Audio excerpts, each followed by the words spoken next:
الحمد لله رب العالمين والصلاة والسلام على أشرف الأنبياء والمرسلين وعلى آله وأصحابه وأزواجه وذرياته وعلماء ملته وأولياء أهل سنته ذوي الدرجات والعلا. أما بعد فأعوذ بالله من الشيطان الرجيم.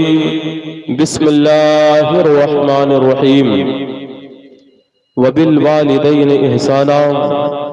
صدق الله العظيم وبلغنا رسوله النبي الأمين المتين الكريم ونحن على ذلك لمن الشاهدين والشاكرين والحمد لله رب العالمين.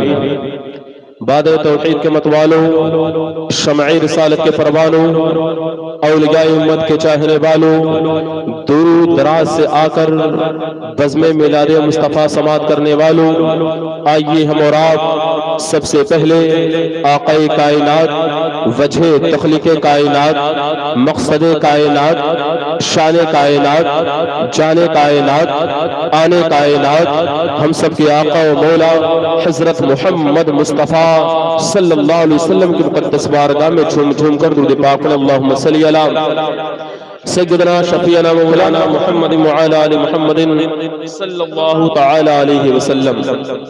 حضرات، ہمارے دادا سبحان الدین شاہ سلطان پوری فرماتے ہیں، کیسا سما ہے گنبد خضرا کے آس پاس، کیسا سما ہے گنبد خضرا کے آس پاس، دل شاد ماہ گنبد خضرا کے آس پاس، دل شاد ماہ گنبد خضرا کے آس پاس، اور تسکین جاں ہے گنبد خضرا کے آس پاس، تسکین جاں ہے گنبد خضرا کے آس پاس، غم رائے گاہ ہے گنبد خضرا کے آس پاس، غم رائے گاہ ہے گنبد خضرا کے آس پاس. اور آپ فرماتے ہیں جنت ملی ہے جیتے جی اس کو اے دوستو، جنت ملی ہے جیتے جی اس کو اے دوستو، جس کا مکان ہے گنبد خضرا کے آس پاس، جس کا مکان ہے، جس کا مکان ہے گنبد خضرا کے آس پاس، جس کا مکان ہے گنبد خضرا کے آس پاس. شاہد چلو مدینہ چلیں، چل کے دیکھ لیں، شاہد چلو مدینہ چلیں، چل کے دیکھ لیں، باغ جناح گنبد خضرا کے آس پاس، باغ جناح ہے، باغ جناح ہے، باغ جناح ہے گنبد خضرا کے آس پاس، باغ جناح ہے گنبد خضرا کے آس پاس. حضرات، آپ تقریریں بارہا سنتے ہیں، بیانات بارہا سنتے ہیں، یہ مجمع جو یہاں پر آیا ہوا ہے، ان کو دل و دماغ میں اس وقت یہ بات چل رہی ہے شبیر برکاتی ہے کہاں؟ ایک آدمی مسکراتا ہے نا، ہاں آپ لوگوں کے دماغ میں چل رہا شبیر برکاتی ہے کہاں؟ ارے اللہ کے بندو، وہ آئے گا بندہ، ہاں اسے سن لینا، خوب سننا، لیکن چند باتیں میری بھی سن لو. سنو گے؟ کتنے لوگ سننا چاہتے ہیں؟ یوٹیوبر نہیں سننا چاہتے ہیں. واہ بھائی، اللہ سلامت رکھے، ماشاءاللہ. آپ لوگ تیار ہو؟ اب سوال یہ ہے کہ سننا تو بہت لوگ چاہتے ہیں، لیکن سوال یہ ہے کہ سن کر کے عمل کتنے لوگ؟ کل کہیں گے مولانا بلال صاحب بہت پیسہ خرچ کیے، بہت اچھا پروگرام کیے تھے، اور سن کے ہم خدے آئین تقریریہ بہت اچھی ہوت رہی، کا ہوت رہی یہی نہ پتا ہے بس. کل یہ نہ ہوئے ارے بہت اچھی حضرت تقریر کریں، کا کریں یہی نہ یاد ہے بس.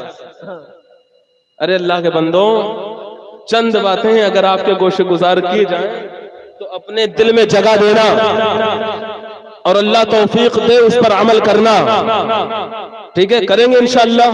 انشاءاللہ درود پاک پڑھیں، اللہم صلی علی سیدنا شفیعنا مولانا محمد وعلی آل محمد صلی اللہ تعالی علیہ وسلم. حضرات، آپ کو بتاؤں حضرت سیدنا مالک بن دینار، حضرت مالک بن دینار رضی اللہ تعالی عنہ، یہ طواف کعبہ شریف کر رہے تھے، ٹھیک ہے؟ طواف کعبہ کرتے کرتے آپ کی ملاقات ایک شہزادے کے اوپر آپ کی نگاہ پڑی تو آپ نے دیکھا بڑا حسین و جمیل چہرے والا نوجوان ہے، بڑا حسین و جمیل چہرے والا وہ بچہ ہے۔ اسی کے قریب میں کیا دیکھتے ہیں کہ حاتم طائی کا پوتا جا رہا ہے، حاتم طائی کا پوتا، حاتم طائی کا پوتا ہے، اور حاتم طائی کے پوتے نے اس بچے کو مخاطب کرتے ہوئے کہا تھا، اے بچے کیا تجھے پتا ہے میں کس کا نواسا ہوں؟ کیا تجھے پتا ہے میں کس کا پوتا ہوں؟ مجھے نہیں پتا، آپ بتاؤ آپ کس کے پوتے ہو؟ کہا میں حاتم طائی کا پوتا ہوں۔ کہا میں حاتم طائی کا پوتا ہوں۔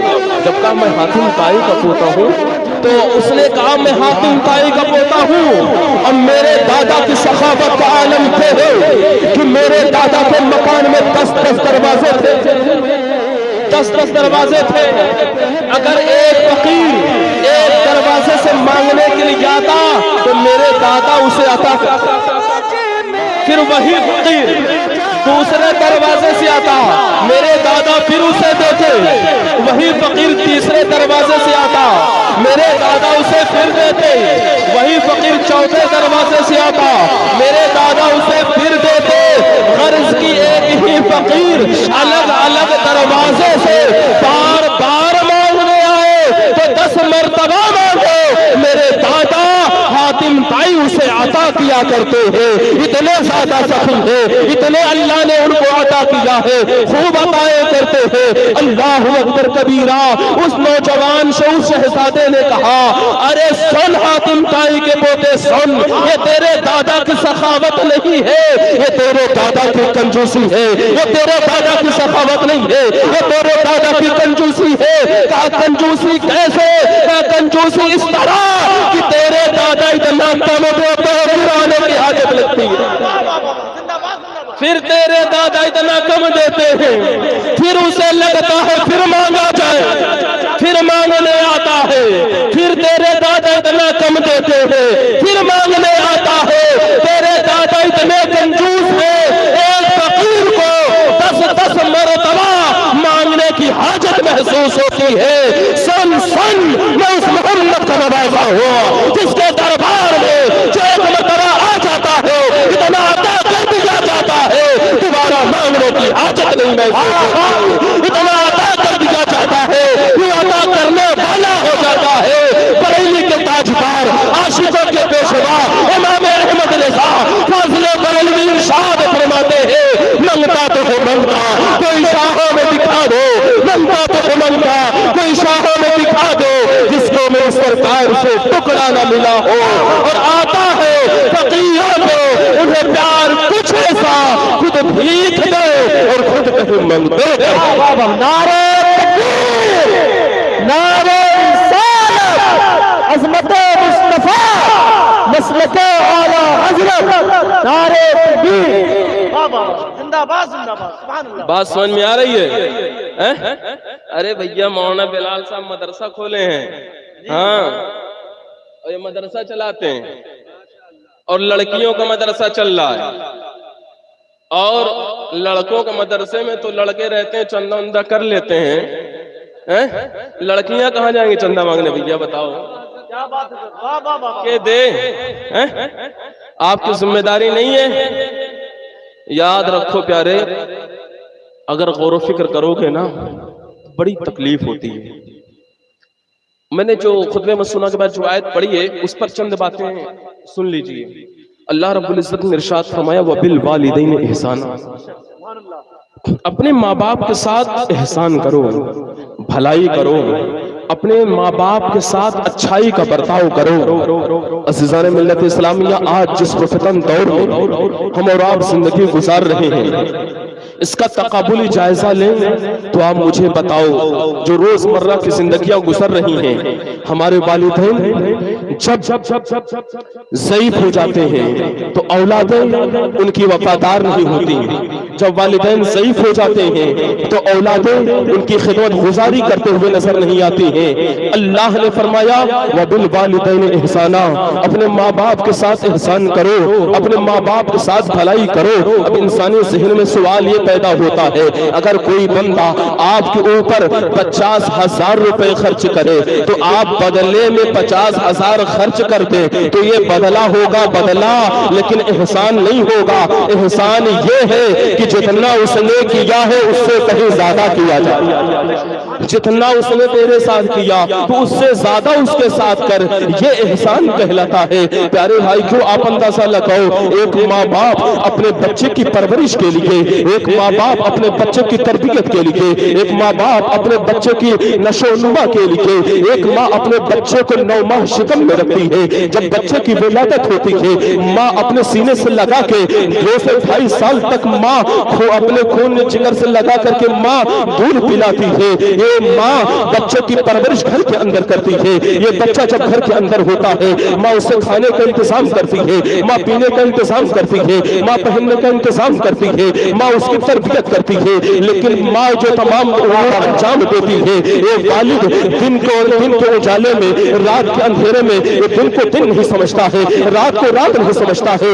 یہ باپ کڑی دھوپ میں پسینے میں شرابور ہو کر کے اپنے بچوں کی خواہشات کو پورا کرنے کے لیے محنت و مشقت کر کے پیسے لاتا ہے تاکہ میرے بچے کی پرورش ہو سکے، تاکہ میرے بچے کے کھان پان کا انتظام ہو سکے، تاکہ میرے بچے کے جسم پر اچھے لباس دیکھے جا سکے، تاکہ میرا بچہ معاشرے میں ایک اچھی زندگی گزارنے کے قابل ہو جائے، تاکہ میرا بچہ عوام کے سامنے سینہ چوڑا کر کے سر اٹھا کر کے کھڑا ہو سکے۔ لیکن یاد رکھو جب ہی ماں باپ ضعیف ہو جاتے ہیں تو بچے اپنے ماں باپ کو بھلا دیتے ہیں، بچے اپنے ماں باپ کا خیال نہیں رکھتے ہیں، بچے اپنے ماں باپ کے ساتھ بھلائی کا برتاؤ نہیں کرتے ہیں۔ پیارو یاد رکھو ماں باپ کی جب طبیعتیں ناساز ہوتی ہے تو اولادیں یہ سوچتی ہیں کہ یہ میرے والد ضرور ہے، میرے والد ضرور ہے، یہ میری والدہ ضرور ہے، لیکن کیا تمام تر ذمہ داریاں میرے ہی اوپر ہے، میرے دیگر بھائیوں کے اوپر ذمہ داریاں نہیں ہے۔ غرض کے ذمہ داریاں تقسیم کرنے کے چکر میں بسا اوقات ماں باپ کا وصال ہو جاتا ہے، بسا اوقات ماں باپ تاپ کر جان دے دیتے ہیں، ماں باپ کے علاج و معالجے نہیں کیے جاتے۔ اے نوجوان یاد رکھو تو بھی بچپنے کے عالم میں تھا، تو بھی چھوٹا تھا، تیرے ماں باپ نے دیکھا تیری طبیعتیں ناساز تھی، لیکن تیرے ماں باپ نے تیرے لیے پرورش کا انتظام صرف نہیں کیا بلکہ اگر مالی حالت کمزور تھی تو پڑوسیوں سے تیرے ماں باپ نے قرضے لیے تھے، رشتہ داروں سے قرضے لے کر کے تیرے ماں باپ نے تیری پرورش کی تھی۔ لیکن جب تو نوجوان ہو گیا، تو اس قابل ہو گیا، تو یہ سوچتا یہ ہے کہ تیرے ماں باپ نے تیرے ساتھ کیا کیا ہے۔ یاد رکھو اگر تیرے ماں باپ نہ ہوتے، وہ تیرے جسم توانا نہ ہوتے، تیرے ماں باپ نہ ہوتے، وہ تیرے جسم مضبوط نہ ہوتے، تیرے ماں باپ نہ ہوتے، تو معاشرے میں سینہ چوڑا کر کے کھڑے ہونے پہ قابل نہ ہوتا، تیرے ماں باپ نہ ہوتے، معاشرے میں تیرا وقار اور عزت نہ ہوتی، تیرے ماں باپ نہ ہوتے، تیرا وجود نہ ہوتا، تیرا وجود تیرے ماں باپ کے احسان کے تلے دبا ہوا ہے۔ تجھے چاہیے کہ تم ماں باپ کے ساتھ بھلائی نہیں بلکہ احسان کر، اور احسان کیا ہے؟ جتنا انہوں نے کیا ہے اس سے کہیں زیادہ ان کی خدمت گزاری کر، اس سے کہیں زیادہ تو ان کی دیکھ بھال کر، اس سے کہیں زیادہ تو ان کے دیکھ بھال کے انتظامات کر۔ اگر ان کی طبیعتیں سے ناساز ہو جائے تو تیری چیخیں نکل جانا چاہیے، تجھے پریشانی لاحق ہو جانا چاہیے۔ اور نوجوانوں یاد رکھو جو بندے ماں باپ کو ناراض کرتے ہیں اللہ اس کے رسول اس سے ناراض ہوتے ہیں۔ جب بندہ ماں باپ کو ناراض کرتا ہے تو اس کو موت کے وقت بسا اوقات کلمے نصیب نہیں ہوتے ہیں۔ بندہ کلمہ پڑھنے کی کوشش کرتا ہے لیکن زبان سے کلمے نہیں جاری ہوتے ہیں۔ ہم نے بخاری دیکھی ہے, ہم نے مسلم اٹھا کے دیکھا, ہم نے نسائی دیکھا, ابن ماجہ دیکھا. یہ تمام تر کتابوں کو اٹھا کر دیکھ لیجئے, تمام حدیث مبارکہ کا مطالعہ کیجئے. یہ ذمہ دار اسٹیج ہے, علماء بیٹھے ہیں. حضرت علقمہ کو کون نہیں جانتا ہے؟ حضرت سیدنا علقمہ رضی اللہ تعالی عنہ یہ نوافل بڑے پڑھتے تھے, روزہ رکھتے تھے, صدقات و خیرات کیا کرتے تھے, بڑے نیکوکار تھے, بڑے پرہیزگار تھے. لیکن انہوں نے اپنی ماں پر اپنی بیوی کو ترجیح دیا. تو جب ان کے موت کا وقت قریب آیا, جب انتقال کا وقت قریب آیا, سکرات کے عالم میں جب ان کی روح افسوسوں سے پرواز کرنے والی تھی, ان کی روح نہیں نکل رہی ہے اور ان کی زبان سے کلمہ جاری نہیں ہو رہا ہے, آپ نے اپنی زوجہ کو بلا کر کے کہا تھا, اے میری شریک حیات جا جا رسول اللہ کی مقدس بارگاہ میں چلی جا, اور رسول اللہ کی بارگاہ میں جا کے عرض کرتے ہیں, یا رسول اللہ میرا شوہر علقمہ عالم سکرات میں ہے, اس کی روح نہیں نکل رہی ہے, سرکار کرم فرما دو. میرے مصطفیٰ کی بارگاہ میں حضرت علقمہ کی بیوی آ جاتی ہے, آ کر کے عرض کرتی, یا رسول اللہ میرے شوہر علقمہ کے انتقال کا وقت قریب ہے, سکرات کا عالم ہے, روح نہیں نکل رہی ہے, کلمے جاری نہیں ہو رہے ہیں. میرے آقا علیہ الصلوۃ والتسلیم نے حضرت سیدنا عمار رضی اللہ تعالی عنہ, حضرت سیدنا صہیب رومی رضی اللہ تعالی عنہ, حضرت سیدنا بلال حبشی رضی اللہ تعالی عنہ, ان تینوں صحابہ کو بھیجا اور کہا جاؤ انہیں کلمے کی تلقین کرو. وہ تینوں صحابہ پہنچ جاتے ہیں, پہنچ کر کے کلمے کی تلقین کرتے ہیں, لیکن زبان سے کلمہ جاری نہیں ہو رہا ہے. آ کر کے عرض کرتے ہیں, آقا میں نے تلقین کی ہے لیکن کلمہ جاری نہیں ہو رہا ہے. میرے آقا نے فرمایا کہ ان کے والدین میں سے, ماں باپ میں سے کیا کوئی باحیات ہے؟ کہا ہاں ہاں ان کی ایک ماں ہے جو کہ ضعیفہ ہے. آقا فرماتے جاؤ ان کی ماں سے کہہ دو کہ ان کی ماں میری بارگاہ میں آئے, اور اگر آنے میں کوئی پریشانی ہو تو میں محمد رسول اللہ خود ان کے پاس چل کر کے جاؤں گا. اللہ اکبر کبیرہ. جب حضرت سیدنا عمار ابن یاسر, حضرت صہیب رومی, حضرت بلال جا کر کے حضرت علقمہ کی ماں سے عرض کرتے ہیں, اے علقمہ کی ماں رسول اللہ نے تجھے بلایا ہے اور کہا ہے اگر تم نہ آ سکو تو میں خود آتا ہوں. حضرت علقمہ کی ماں عرض کرتی ہے, میرے ماں باپ رسول اللہ کی ذات پر قربان, میں خود چل کر کے جاؤں گی. وہ لاٹھی کا سہارا لے کر کے حضور کی بارگاہ میں حاضر ہو گئی ہے. جب رسول اللہ کی بارگاہ میں حاضر ہوئی ہے, پیارے بھائیو, جب حضور کی بارگاہ میں حاضر ہوئی ہے, میرے مصطفیٰ نے فرمایا تھا کہ اے علقمہ کی ماں کیا تو اس سے ناراض ہو؟ حضرت علقمہ کی ماں عرض کرتی, ہاں یا رسول اللہ میں ناراض ہوں. آقا فرماتے کیوں ناراض ہے؟ عرض کرتی, یا رسول اللہ وہ مجھ پر اپنی بیوی کو ترجیح دیتا ہے, مجھ پر اپنی بیوی کو ترجیح دیتا ہے. آقا علیہ السلام فرماتے ہیں, اے علقمہ کی ماں جو تیرے بچے کے زبان پر کلمہ جاری نہیں ہو رہا ہے, تیری ناراضگی کے سبب کلمے جاری نہیں ہو رہے ہیں. اللہ اکبر کبیرہ. آقا علیہ السلام فرماتے ہیں, اے صحابہ لکڑی اکٹھا کی جائے, جلائی جائے. علقمہ کی ماں عرض کرتی, آقا لکڑی جلا کے کیا کی جائے گی؟ آقا فرماتے ہیں تیرے شہزادے علقمہ کو اسی لکڑی کے اندر ڈال دیا جائے, تیرے بچے کو اسی لکڑی میں اسی آگ میں جلایا جائے گا. جب حضرت علقمہ کی ماں اتنا سنتی ہے, عرض کرتی, یا رسول اللہ میرا شہزادہ اس آگ میں جلے میں کیسے برداشت کر پاؤں گی؟ آقا میں نے علقمہ کو معاف کر دیا ہے. جب علقمہ کی ماں نے کہا, آقا میں نے علقمہ کو معاف کر دیا ہے, میرے مصطفیٰ نے فرمایا, اے صہیب رومی, اے بلال حبشی, اے عمار ابن یاسر, جاؤ دیکھو علقمہ کی ماں نے صرف میری وجہ سے بظاہر میرے سامنے زبان سے معاف کیا ہے یا جا کے دیکھو دل سے معاف کیا ہے. جب جا کر کے دیکھتے ہو تو حضرت علقمہ کی زبان سے کلمہ شہادت جاری ہے. سبحان اللہ, سبحان اللہ. کلمہ شہادت جاری ہے, کلمہ شہادت جاری ہے, اور کلمہ شہادت جاری ہے. اور جب کلمہ شہادت جاری ہوئے اس کے بعد آپ کا وصال ہو گیا. میرے مصطفیٰ خود تشریف فرما ہے, اللہ کے رسول نے تجہیز و تکفین کا حکم دیا, میرے مصطفیٰ نے نماز جنازہ ادا فرمائی, اور آقا علیہ السلام نے فرمایا, ماں باپ کو جو لوگ ناراض کرتے ہیں موت کے وقت ممکن ہے کہ کلمہ ان کی زبان سے جاری نہ ہو, وہ لوگ یاد رکھو تم مصطفیٰ جان رحمت کے غلام ہو, حضور کے در دولت کے غلام انجام ہو تو حضور سے محبت کرو، آقا علیہ السلام کے فرامین پر عمل کرو، میرے مصطفیٰ سے پیار کرو، اور مصطفیٰ سے اگر پیار کرو گے تو مصطفیٰ کی باتوں پر عمل کرو گے، مصطفیٰ کی باتوں پر عمل کرو گے تو تمہارا کیا فائدہ ہوگا؟ مصطفیٰ کی باتوں پر عمل کرو گے، مصطفیٰ کو مان جاؤ گے، تمہارا کیا فائدہ ہوگا؟ سنو سنو، جب تک بکے نہ تھے کوئی پوچھتا نہ تھا، تم نے ہمیں خرید کر انمول کر دیا، صرف دنیا میں فائدہ نہیں ہوگا، قبر میں بھی ہوگا، حشر میں بھی ہوگا، اور بروز محشر جنت میں بھی ہوگا۔ کیسے ہوگا؟ قبر میں اس انداز میں ہوگا کہ قبر میں لہرائیں گے تاحش چشمے نور کے، جلوہ فرما ہوگی جب طلعت رسول اللہ کی، اور حشر اس انداز میں ہوگا کہ ڈھونڈا ہی کرے صدر قیامت کی سپاہی، وہ کس کو ملے جو تیرے دامن میں چھپا ہو۔ مصطفیٰ جان رحمت کے وفادار بن جاؤ، رسول اللہ سے پیار کر لو، رسول اللہ سے عشق کر لو، رسول اللہ کے طریقے پر عمل کر لو، اوامر شرعیہ پر عمل کرو، منہیات شرعیہ سے اجتناب کرو، تمہاری زندگی کامیاب و کامرا ہو جائے۔ نعرے تکبیر، نعرے رسالت، نعرے رسالت، مسلک اعلیٰ حضرت، کشمیر نگاہ رسول اعظم کانفرنس، نعرے تکبیر۔ کچھ باتیں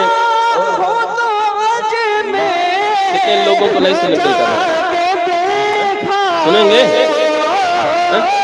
درود پاک محمد صلی اللہ علیہ محمد صلی اللہ علیہ وسلم۔ سرات ایک بادشاہ سے دنیا شیر کو بہت مشہور بادشاہ ہے، اور اس بادشاہ نے بہت غور سے سننا، نوجوانوں میری بات بہت غور سے سننا، عرت شیر نام کا ایک بادشاہ تھا، مولانا بلال صاحب، وہ سریانیہ پر حملہ کرنے کا ارادہ کیا، اور جب حملہ کرنے کا ارادہ کیا تو گیا اور محاصرہ کر لیا قلعے کا، اور قلعے کا محاصرہ کر لیا، اور خوب لڑائیاں ہوئیں، لیکن اس کو فتح نصیب نہیں ہوئی، فتح نصیب نہیں، بڑی کوشش کیا، تو آخر کار وہ رات کے وقت قلعے کا چکر لگا رہا تھا، یکا یک بادشاہ سریانیہ کی لڑکی کی نگاہ اس بادشاہ پر پڑ جاتی ہے۔ جب پڑی ہے تو لڑکی جب دیکھتی ہے اس بادشاہ کو، اس کو دیکھ کر اس پر فدا ہو گئی، اور اس نے ایک تیر لیا اور اس پر لکھا، اگر آپ مجھ سے شادی کرنے کے لیے تیار ہو تو میں اپنے باپ کے ملک پر حملہ کیسے کیا جائے گا اس کا راستہ بتا دوں گی۔ یہ لکھ کے نیچے پھینک دیا۔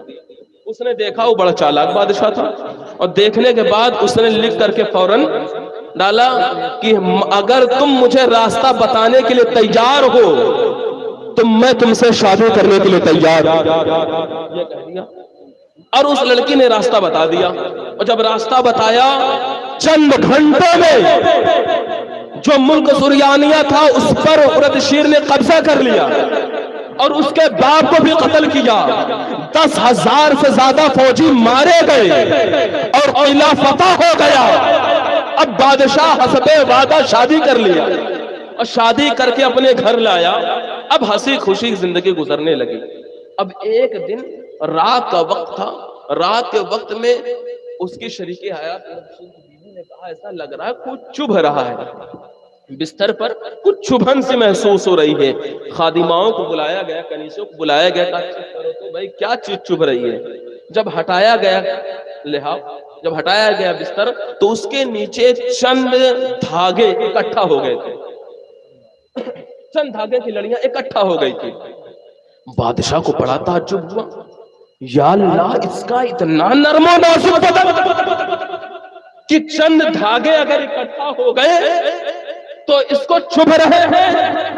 تو بادشاہ نے پوچھا اے میری شریک حیات ذرا بتا تو صحیح تیرا باپ تجھے کیا کھلاتا تھا، تیرا باپ تجھے کیا پلاتا تھا، تیرا باپ تیرے کھان پان رہن کا انتظام کیسے کرتا تھا؟ اس لڑکی نے کہا میرا باپ میرے باپ کے ملک میں جو سب سے اچھی اشیاء ہوتی تھی وہ شے میرا باپ مجھے کھلایا کرتا تھا۔ میرے باپ کے ملک میں جو سب سے زیادہ عمدہ غذا ہوتی تو مجھے کھلاتا، شہد کا انتظام کرتا، مکھن کا انتظام کرتا، میرا باپ اچھے اچھے فروٹوں کا انتظام کرتا، اچھے اچھے میوہ جات کا انتظام کرتا، اور میرے باپ کے ملک میں جو سب سے مہنگے کپڑے ہوا کرتے وہ مجھے پہنائے جاتے تھے، یہ تمام تر میرے ساتھ انتظامات کیے گئے۔ بادشاہ کے دماغ میں بات چلی، یا اللہ، جس باپ نے 20 سال تک اس کی پرورش کی، جس باپ نے اس کے لیے اچھی غذا کا انتظام کیا، جس باپ نے اچھے پہننے کا انتظام کیا، جس باپ نے اس کے لیے تمام اشیاء اچھی انتخاب کی اس کے لیے، جب یہ لڑکی اس باپ کو دھوکہ دے سکتی ہے، جب یہ لڑکی اس باپ کو دھوکہ دے سکتی ہے، جو باپ اس کے لیے مکھن کا انتظام کرے،